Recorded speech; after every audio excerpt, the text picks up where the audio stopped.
I like these new topics. And you actually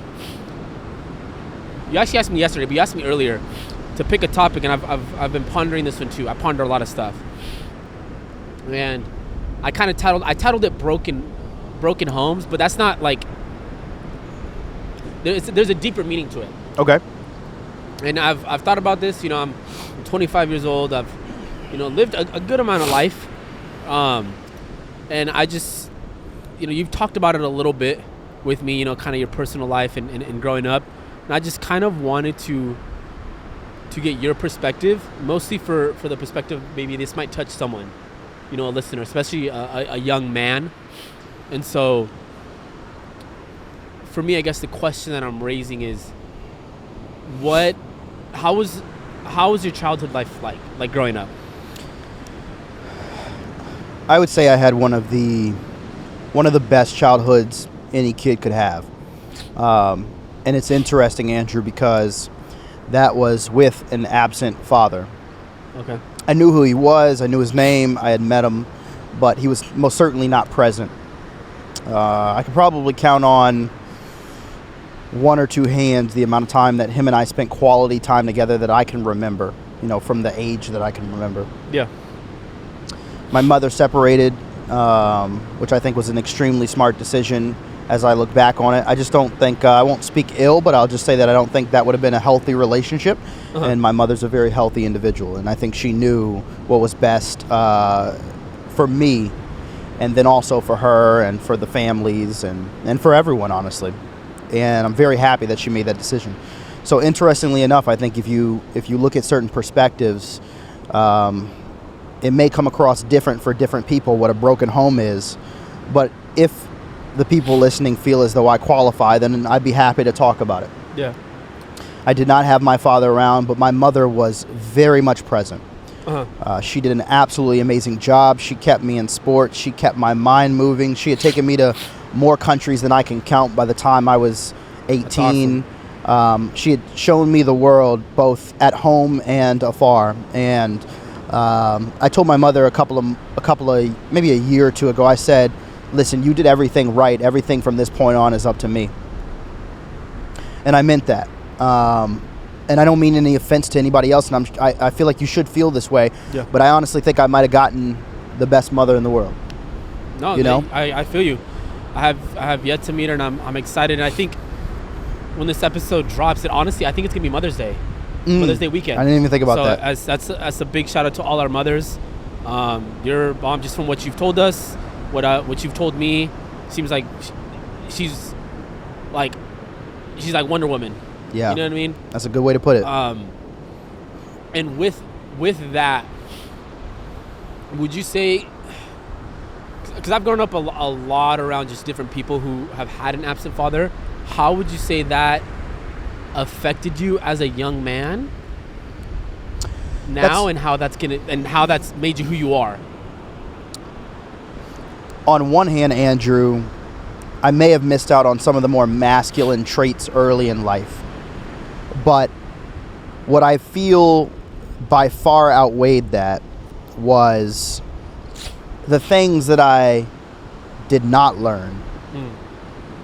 And it's interesting that people don't often think about the things that they didn't have to learn, and they didn't have to learn the wrong way.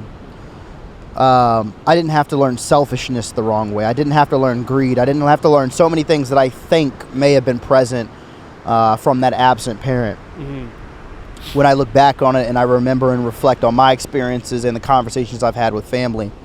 Mm-hmm. And sometimes the best lessons you can learn are what not to do. And I think just having my mother help me to do that. Mm-hmm. Another thing that is interesting for a young man or a young woman who's growing up with only one parent in the household, I would encourage you to remember this. If you allow it to be, the absence of that parent can sometimes be a strength, because it can sometimes, not all the time, but sometimes breed more individuality. And it could breed a consciousness to think for yourself. And it could breed a sense of awareness and understanding that comes only when you don't have a two-parent household. Sometimes some of the strongest people I meet are either adopted or orphaned or had one parent in the household, and I'm not saying I don't meet people who are coming from two-parent households who aren't absolutely amazing. Yeah. But I do meet some absolutely exceptional human beings who have only come from single parent or less. Yeah. No, absolutely. And I guess the reason, so like my parents, they're still together happily. Love them both. I actually saw them earlier today, and I always get emotional talking about it, just because it wasn't always great,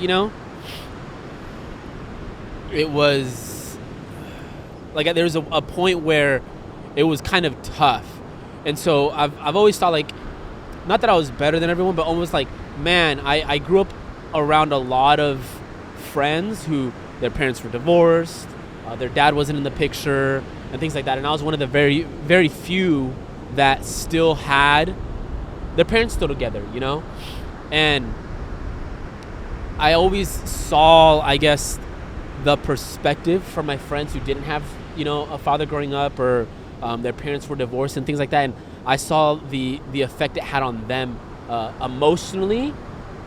And then for me personally, then seeing kind of the broken home aspect of the possibility of my parents almost like separating traumatized me. And it was a hard time. And then I almost felt like, now I'm not going to experience that. You know what I mean? And so it was tough. And again, I'm blessed to still have both of my parents together for what I believe to be, God's work.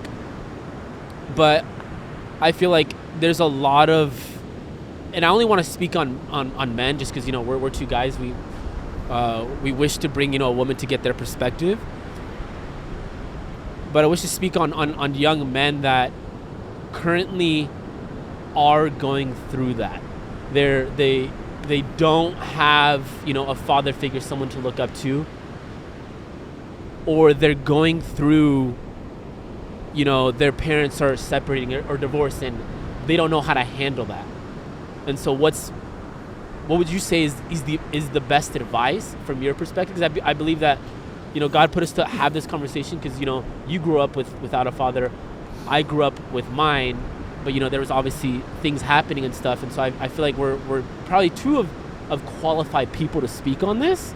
And what would you say is as far as best advice for a young man to, grow up to be a gentleman, in a sense? I can only tell you what I did.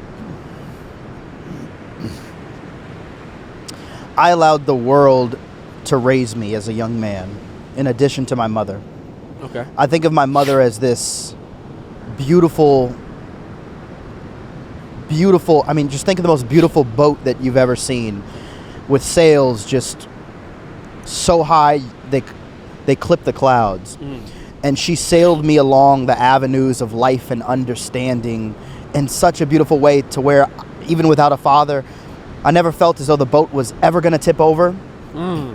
Andrew, I never felt like the boat was even going in the wrong direction. Yeah. And what I would say is, without the father, I was able to look around and see the world for what it was and embrace so much, because maybe that protective and leadership element wasn't there, right? Okay. That a father usually provides. My mother was a phenomenal protector, but there's something about a man, and there's something about his leadership and the way that he frames the mind of his son that I have to believe closes off, or at the very least marginalizes his point of view to the world around him. I did not have that, and it left me open. And then I allowed all of the great men to raise me. I quickly began to latch on to different men, and at first it wasn't the best options. My mother had good men around her, my Uncle Charles, Kenny, Vincent, so many amazing men, Uncle Peebo, oh my gosh, so many amazing men that did so well by me and stepped in at all the right times. But of course, some of the men that were closer to my age got to me, and I think for a moment there, I began to embrace some of the negative values that they were being raised on. Because at a time, especially around high school, that was considered cool. But what's interesting, Andrew, is if you can make it through that phase in your life, what happens next is very beautiful. And I always say this, if you allow it to be. I began to change the sources as to which I received my information from. Ooh. And I started listening to the Joe Rogans. I started listening to the Denzel Washingtons. I started listening to my professors at school. I started listening to the men who I respected, the men whose opinions I valued, and the men who I knew were leading with positive intent. My mother taught me a very, very valuable lesson. She said, Reggie,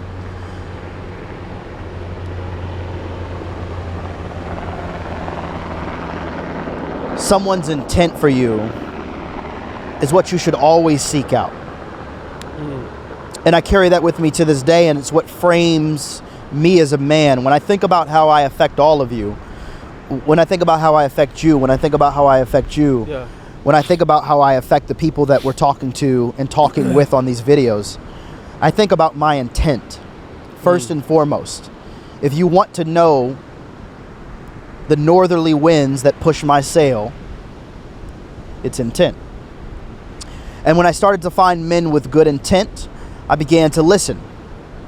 And I began to try and comprehend the directions that they were taking themselves. Because oftentimes, they don't even realize you're listening. Yeah. They're just living their lives as best they can. Uh-huh. But they teach you things if you're willing to learn. And I learned bravery. I learned humility.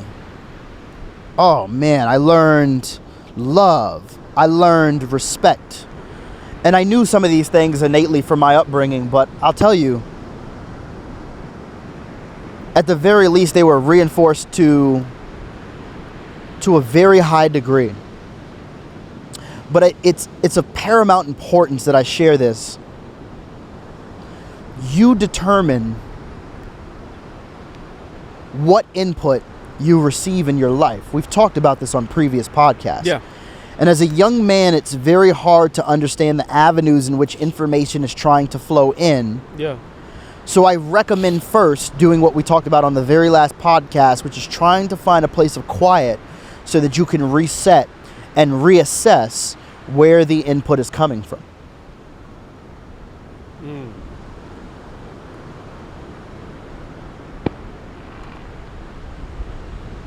That makes sense. For me, obviously, because I had my father.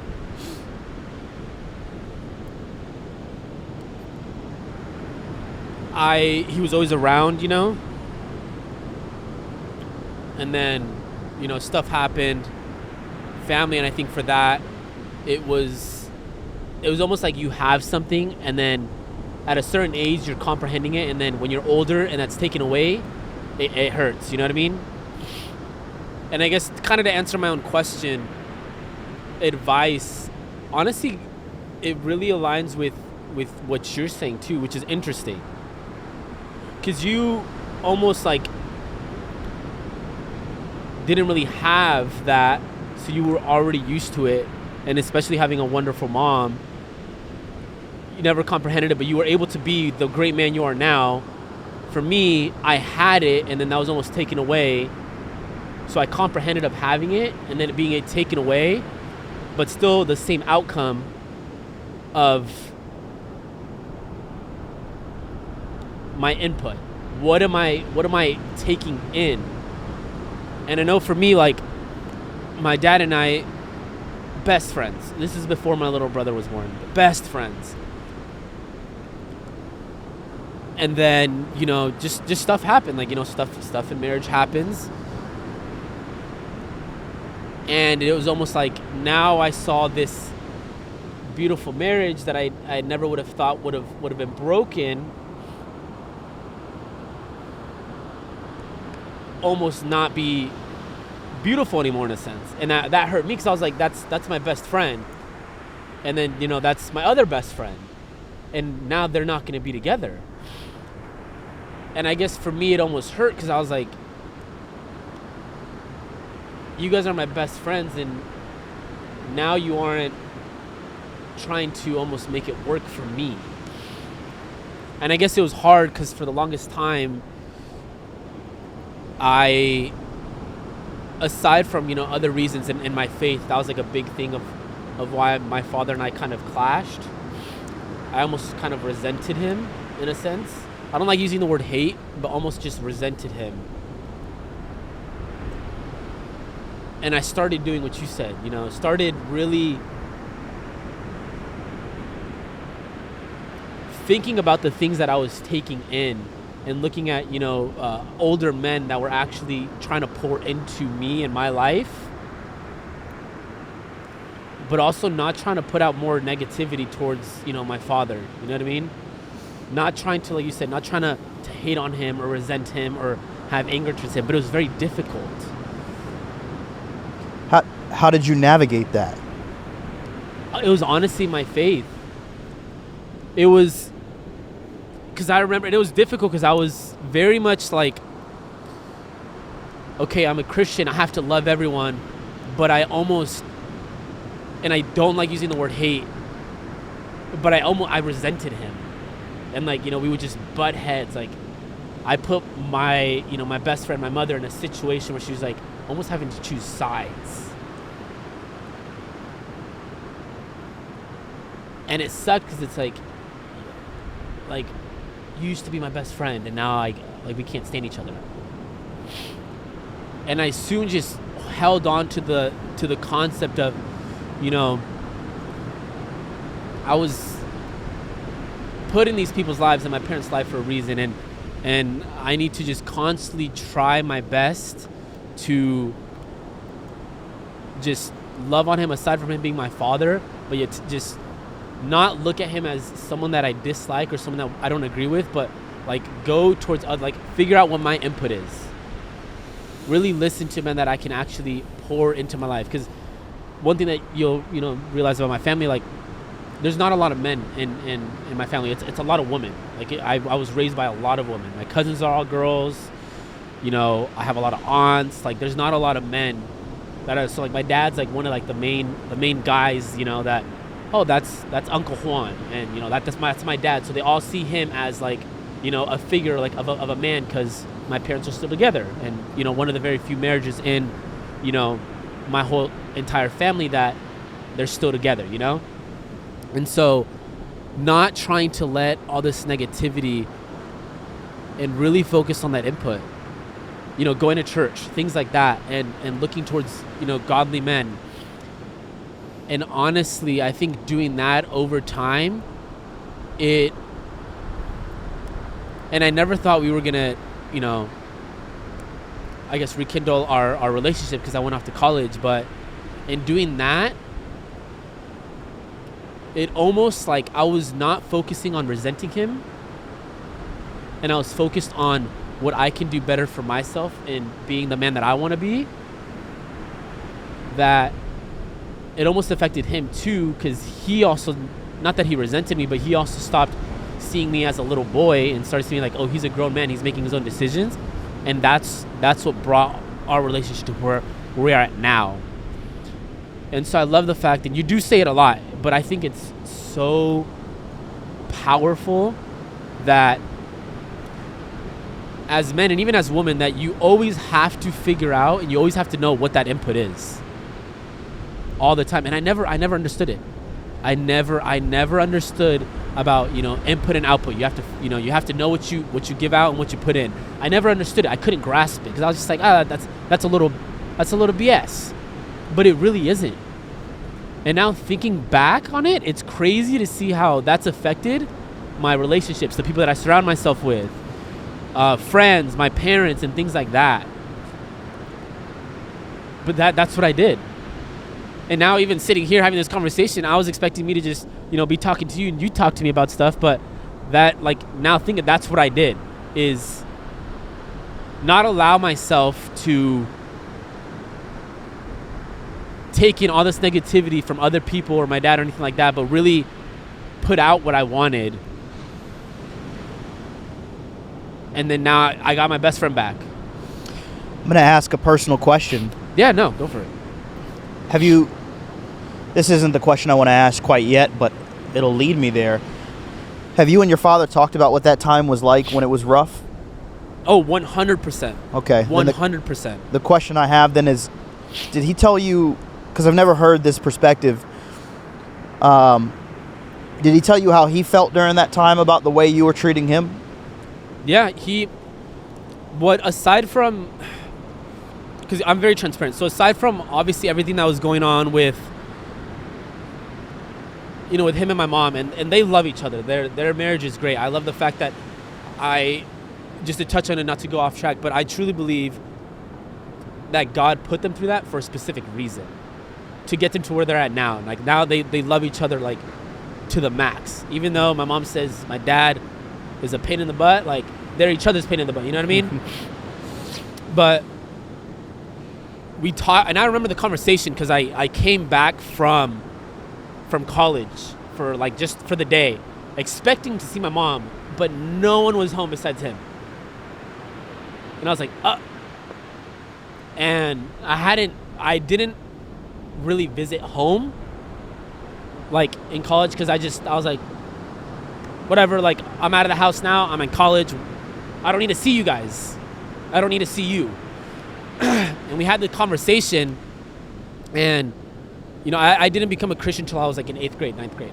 So it's when I was like becoming a man in a sense.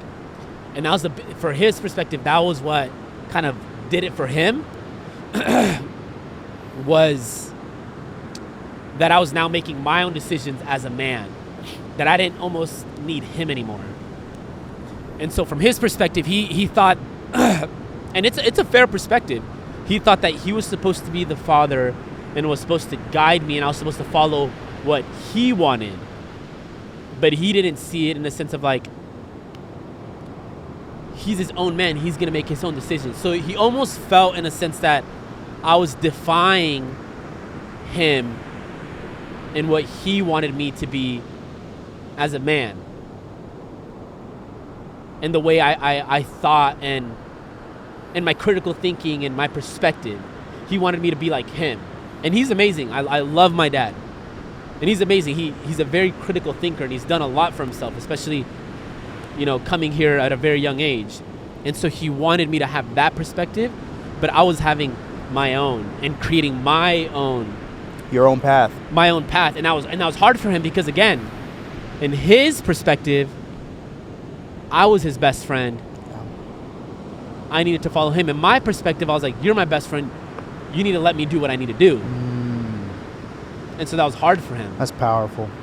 And it's crazy because it's just different perspectives, and that dwindled our relationship for like 5 or 6 years. Wow.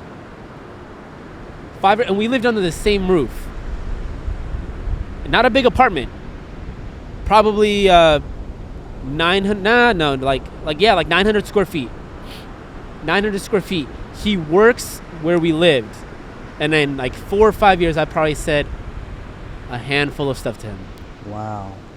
It was that bad, and thinking back on it, and sometimes like when I think about it, I'm like, it hurts because I'm like, those were 4 or 5 years of just a few words that I said to my dad. He could have passed away, and I would have, like, at any moment. Yeah, somebody had a story today that I heard, and they said they went to work and they were having a really rough time, and their coworker said, "Hey man, what's going on?" And the guy said, "Me and my wife got into an argument last night, and we haven't been doing good. And unfortunately, I don't know if we're going to be able to figure it out today, but I guess we'll go home and we'll talk about it. I'll just figure it out when I get home." And the guy said, "What do you mean?" He was like, "I'll figure it out like when I get home." He was like, "What makes you think that?" And he goes, I mean, that's my plan. Like, that's what I'm going to do." And he said, No. What makes you think you're going to make it home? The last thing we touched on a story that you told me. And yeah, I think it really just drives home perspective. And correct. I think where we could take this that could really help people is something I was thinking about when you were talking about the relationship between you and your father. And I was like, man, while Andrew was going through this and he was having these troubles and he was figuring these things out, I personally was dealing with things outside of the home. I was, my mother was amazing, but she could only be there so much, you know what I mean? And that's one thing that does lack when you don't have two parents, is you have a lot more free time. And unfortunately, when you're young, that doesn't always equate to the best activities. So what I feel like could really help, and what I would tell my younger self, is think for yourself. And it's so hilarious because I'm positive that there was some adult at some point that told me that, multiple adults that told me that. But when you're young, you don't listen. When you're young, you can't really embrace the narratives of older individuals, especially if you feel as though they're pressed upon you. Yeah. So at 27, if I could go back to my younger self at like 15 and 16, I'd be like, dude, you're perfect just the way you are. You don't have to try and be tough. You don't have to try and be this type of dude. You know what I mean? And we won't dig into it too much, but it's not necessary. First off, it's not you. There's people who are really living that life. Yeah. And secondly, you're amazing just the way you are. And for the individuals who don't see that, then that just means you need to switch the group that you're around. Oof. I definitely agree. Even from the stuff that we talked about, I think definitely what I would tell my younger-ish self, going through that, is stay true to yourself. That's the biggest thing, is staying true to yourself, because I feel like a lot of the times we allow those outside barriers or those outside, things to try and take us off the path that we have, or whatever you want to call it. And I think staying true to yourself, and I definitely can say that I stayed true to myself to a good capacity. I believe that's why I'm here now, and why my relationship with my father is amazing. I love him to death. I'll do anything for him. And so definitely staying true to yourself, and seeing those things that want to affect you negatively and not letting them affect you negatively. And so staying true to yourself and really fixating on just being better for you, being better for you. Cling on to, honestly, people that are really gonna uplift you in pretty much every single perspective. You guys go ahead on through. Come on. Go for it. Nah, you good. Don't worry about it. It won't mess anything up, I promise. Thank you. No, you're totally fine. Thank you. That was definitely an 8. So definitely just fixate on that. If you personally, what I would say, if you personally are going through, not having, a fatherly figure, even a motherly figure, something like that, but you have people that are able to pour into you in that perspective, definitely lean on that, but still stay true to yourself 100%, because that's definitely, for me, I tried my hardest to make almost like my dad happy, and kind of diverted away from what my truths were, and that was my relationship with God and things like that, and I almost left that in order to be okay with my dad, and I almost did, and I didn't, and I'm here now. You know what I mean? I stayed true to myself to the core, and I don't regret it. I do not regret it, even though it deteriorated a relationship for a while, and I feel like I may have lost a few years with my dad that I could have, done some cool stuff. I don't regret it one bit, and I'm pretty sure he doesn't either, because now it's like, that's my best friend. I would do anything for him. There's an interesting quality to life that I've just recently picked up on, and it reads to me something like this: what happened was supposed to happen. Things go the way they're supposed to go, and it's very hard to embrace and understand that And honestly, you know what I battle with often when I think about this, and I hate to deter us from our initial topic. No, you're good. I think this might be a value. Is I've often wondered, is that a privileged point of view?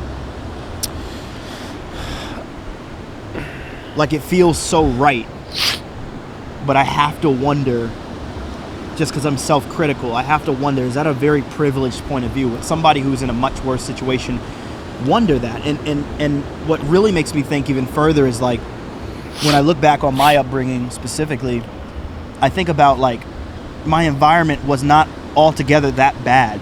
It wasn't bad at all, actually. It was very positive. And I wonder if somebody who was more disenfranchised than I was in a tougher situation than I was, I wonder if they'd feel that way. I wonder if they'd be able to see that it was all happening to strengthen them, you know? But I wonder, and I don't genuinely know that to be true, but it feels right. When I was going through, you know, the tough times and the relationships and things like that with my parents and stuff, my best friend who actually brought me to Christ, he helped me realize that at a very, very young age, and even his mother, and, you know, his older siblings and stuff, you know, specifically his mother. And she said, you, Andrew, God put you in that specific household, in your specific household, with your specific mom and your specific dad. Because my parents love them to death, but they don't really, like, believe, you know, they just, you know, live their day-to-day life, which is totally fine. But that was kind of like the breaking point, especially between me and my dad, because he doesn't really believe in, you know, God and things like that. He's struggles with it. I obviously 100% do. But they said it, and they said, you know, Andrew, you were put in that specific home. And I almost thought, like, kind of what you were thinking. Is it like I still had a house over my head, I still had a bed, I still had food, things like that. I'm like, am I being selfish for feeling like I'm struggling when I have still all these things? I still have both my parents, I still have food, I still have a bed, I still have a shower, the most simplest things. Am I being selfish for thinking that I'm struggling when someone else has it harder? But I had to change my mindset and be like, if that struggle's a struggle for me, then let me take advantage and use this to be able to grow. Because, yeah, do people have it a lot harder? But would I be thinking, if I did have it worse, if I didn't have as big of a house or as many things, guarantee you someone's always going to have it a lot worse.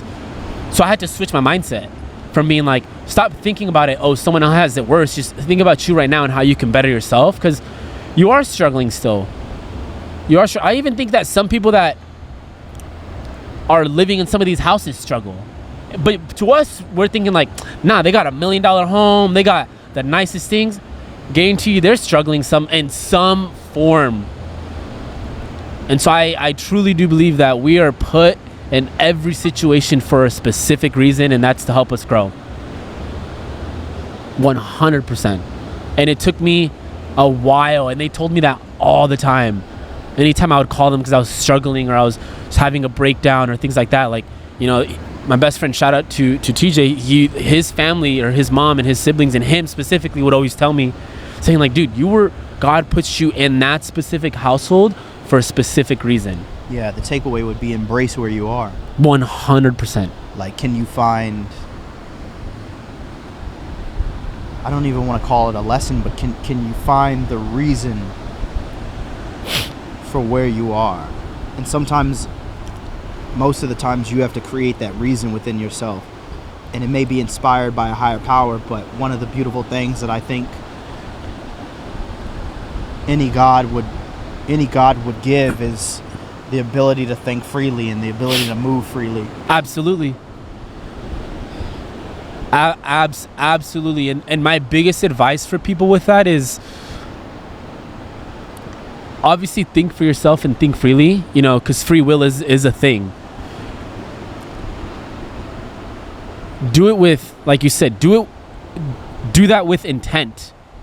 Don't do it half half-heartedly or not even full-heartedly, or with your cup halfway full. Do it with full intent. Because if you do that with full intent, then you're doing it with a purpose. Yeah. And when you do it with a purpose, at some point you're gonna move forward to be able to in a sense better yourself, to actually live to the purpose that you're actually supposed to live. Yeah. And you took the words right out of my mouth. The glass is either half full or half empty. So you can either look at your area, you can look at your surroundings, you can look at your environment, and you can look at the cards you've been dealt, and you can decide.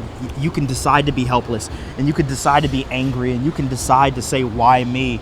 Or you can look at it as a glass half full, and you can decide that this world belongs to you. 100%. The place that you're at, it has all the tools that you need to be amazing. It was interesting. I was listening to Alex Hermosi, and he was saying, listen, as a white man in America with all of these amazing, privileges that he's been given, he's like, I won't tell you that things are supposed to be better for you, but what I will say is that I could find somebody who is from your background or from your demographic or from your race or from your creed who has gone through it much harder and gone much further. So look to them.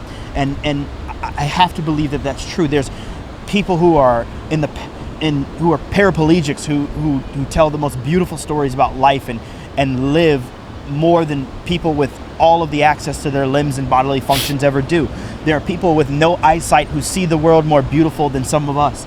There are people who are in such poor circumstances. They're one of the more beautiful individuals that I listen to, and I really am starting to like him just as a person, is Francis Ngannou. And I was listening to the story about how he was, where his upbringing was, and I would just recommend that people just go listen to it for themselves. I'm not even going to try to do it justice. But from where he was and how hard he fought and how far he came, it just made me go like, and I'm complaining about my stuff? Like it really made me look myself in the mirror, and I hope nobody takes this, I hope you take this the right way. And this does matter to me. I know in the last pod I said, I don't care too much about what people think, and that's true, but this is actually a message for you guys. Look yourself in the mirror and tell yourself to shut up, respectfully. Tell yourself to stop crying about the things that are not going well, and take a moment and reflect on the things that are. And if there's absolutely nothing, then I recommend you change your perspective to, well, the sky's the limit. It can only go up from here. 100%. I couldn't agree more. And the crazy thing is why I have so much enjoyment. We always say this is like therapy to us. I had the conversation with my mother today. We were talking, and we were talking about some stuff with my sister and things like that. Her struggling, and just different perspectives. I've always been the type of person that when life hits me, I used to think about, oh, this is hard, blah, blah, blah, blah. But we had the conversation, and she said the exact same thing. She's like, you have to look at what you have in front of you, the struggle, the pain, whatever it is. You have to look at it, and you have to look at yourself in the mirror and stop saying, and tell yourself to stop, for lack of better terms, stop being a little, don't really want to, use that foul language, but she literally said, she's like, stop being a child, stop complaining, stop. Just go at it head on. You have a lot of people. I guarantee a lot of people say, I don't have no one. It's like, you have someone. There's one single person out there that will definitely be able to do that for you. And it's crazy because I'm like, dang, Mom, like, life's thrown a lot of stuff at me in the last 6 to a year, but I've not looked at it as a struggle and allowed that to make me weak and to just suffer in my own pain and sit back and watch the years go by and watch me not be successful. I've looked at it and been like, okay, bet. That's what you got for me, God? Sweet. That's what you got for me, life? It's awesome. What more do you got for me? Because I'm gonna do better. Like that Friars thing. That's gonna be ours. Hands down. Like we were talking about that house. That's gonna be ours. If it's not right now, but it's going to be. Yeah. And so looking at it and changing the perspective of, rather than it being pain or it being a struggle, looking and be like, that's just another opportunity for me to make that a trophy and being like, all right, sweet. I just conquered another quest. I just conquered another challenge. I just conquered another level. However you want to look at it. One of the most beautiful aspects about this world is that we will never achieve all of it. And if you fall in love with the journey and you fall in love with the process of self-development and of developing those around you, the most esoteric happenstance in life is understanding that you will literally go to your grave, hopefully, still working to save this world and put it right. Because there's so much wrong, and you could focus on that if you wanted to, or you could focus on what's going well and you could improve upon it. It's your decision. At the end of it all, it's your decision. You decide. It really is. No one, and I had to learn that too. No one's going to decide for you. No one's going to decide for you. There's definitely going to be people that are going to support you and be there for you. But that's when you're ready and you make the decision. Yeah. I think that's often why people turn to groups and I dare say even cults, is because they're afraid. Sometimes they're raised in them, but sometimes they're just afraid to think for themselves. They're afraid to believe for themselves. And I think something interesting is, it's amazing that you grew up in a 2-parent household where neither of them had the faith that you had, and yet you still continue to develop yours. Like, how amazing is that? That you had these 2 pillars in your life and you still said, no, there's a pillar that's much larger than both of them that protects all of us. I got to give it up to you. And that alone, it was hard, but it was also, honestly, it was also, for me, I saw it as a blessing, because they even taught me, because they grew up in difficult, in difficult environments, but as I was being fed from my faith on this aspect, when it got to the point when I was good with my parents, even now, they're still feeding me with different perspective as well and helping me grow on that aspect. So it's like, the way I see it now is like my cup is being double filled.